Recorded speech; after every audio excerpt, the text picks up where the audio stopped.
I was batting, and I think, let me see, Lombard was pitching. And I swung the bat. You know, you took a good swing, and you thought your ball popped up, and when I swung, it went up in the pigeon, pow, and I took off running. I mean, it's a dead pigeon out here. I mean, you take a good swing, and, you know, it just like swing here, and then a pigeon fell down in front of me. Man, I took off running off the field, you know, because it scared. I mean, it shook me up.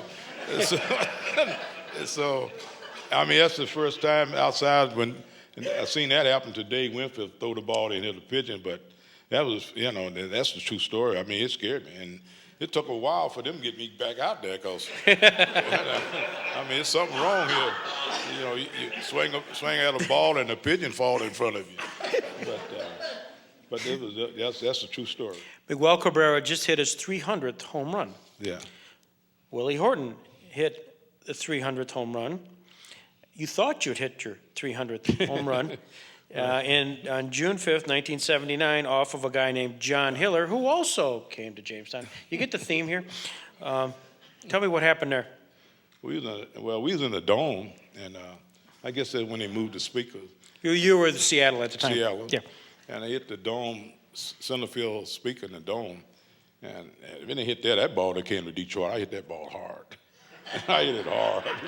And it hit that speaker. And the funny thing about it, I seen the ball come bouncing. I thought it just coming back in.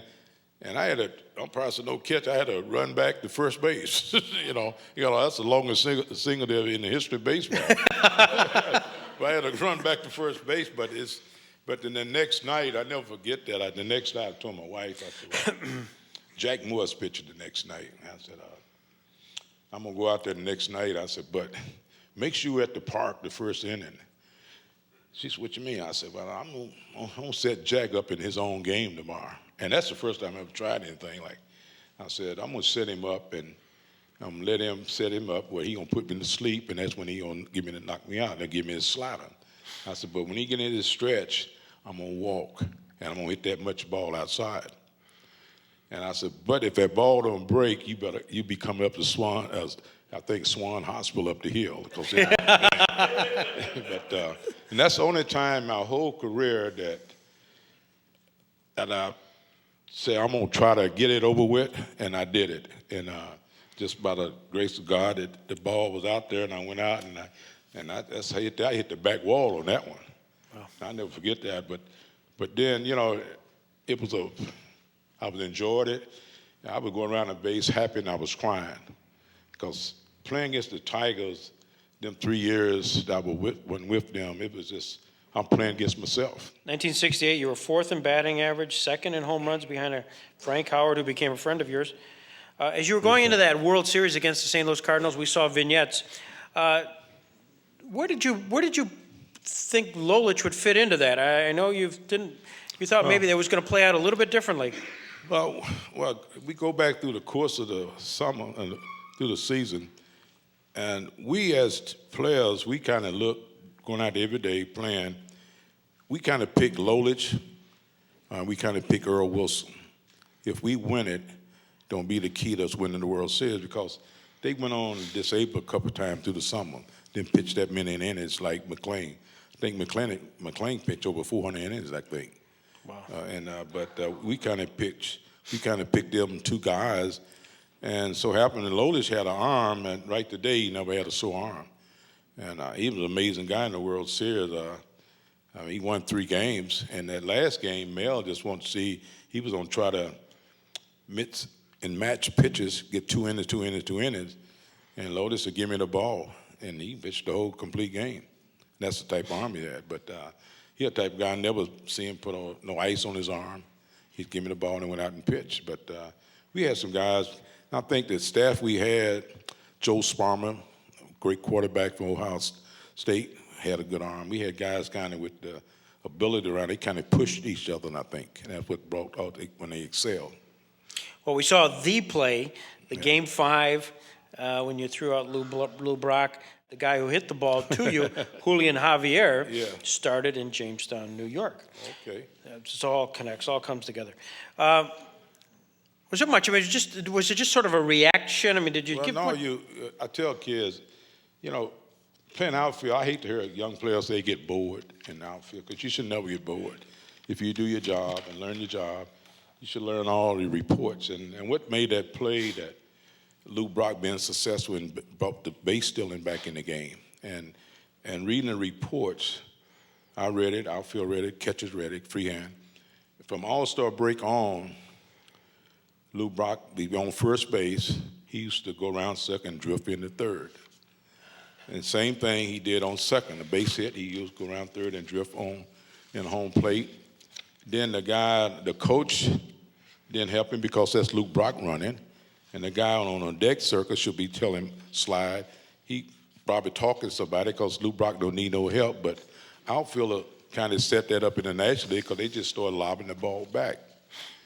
But that particular play came from what inning it was in, who's pitching, who was hitting, who's running, and knowing what his fault of mistakes and what the score at that time. This was a must. We had to keep the guy out second, but we had to get him out. If he break his stride freehand and let the ball come through, keep us right there. But if freehand had saw he didn't break his stride, we had to keep the guy out second. And the only thing in my mind, I was worrying about Coyote as the third baseman. I always try to hit him right in the nose. And that's what happened. It just doing my homework and Javier hit a screaming line drive over my head, but I knew the shortstop playing back behind me leaped. So when he leaped, that freezes the base runner, because you got to make sure he doesn't catch it.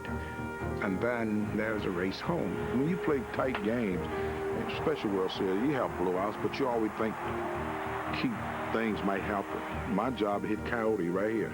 I remember sitting in the upper deck on a step, looking down from the first baseline. I could see the whole play forming in front of me in my frame of vision and thinking, Horton's got a chance. Brock's not going, he's not full speed. Oh my goodness, freehand has the plate blocked, he's out. If you look at the film, you see us spin around, neither of us fall down. And then Lou starts back to touch home plate again. Then I tag him. And he said, well, if you tagged me the first time, why did you tag me the second time? And my answer is, if you thought you'd touch home plate the first time, why'd you come back to touch it a second time? And I remember running in and grab Mickey Stanley and hug him and said, man, thank you. I called him Squirrely because he went all out his way as a kid when I reversed to a catcher, from a catcher to an outfield, and he always spent time with me, learning how to play the outfield, reading the ball, learning the ballpark, always check the outfield, always check the new ballpark every time he went, all them little things. And I'd run in and hug him at shortstop because if people don't realize he brought Stanley in from center field to shortstop, he had an opportunity to play in the World Series. And he about the only one could make that adjustment because he was the best athlete on the team, Mickey Stanley was. But I never jumped on the backs, boys. It paid off this one throw. And but from that day on, I remember meeting Yaz in a place to Lindale's in Detroit where all the athletes hang out. I said, Yaz, I got you now. I used to worry about you, but I get you out of Boston, you got to come behind me throwing guys out, you know. but that came from a lot of work. Today, I feel something that it's all about the hard work and teamwork that we came together, that not Willie Horton, not K-Line, not Mickey Lotus, just took that team concept. And most time when you win, if you go back and look at any winning team, it mostly be role players, be some of the key guys that take you over the hump. They looking for me to hit a big bomb or something like that.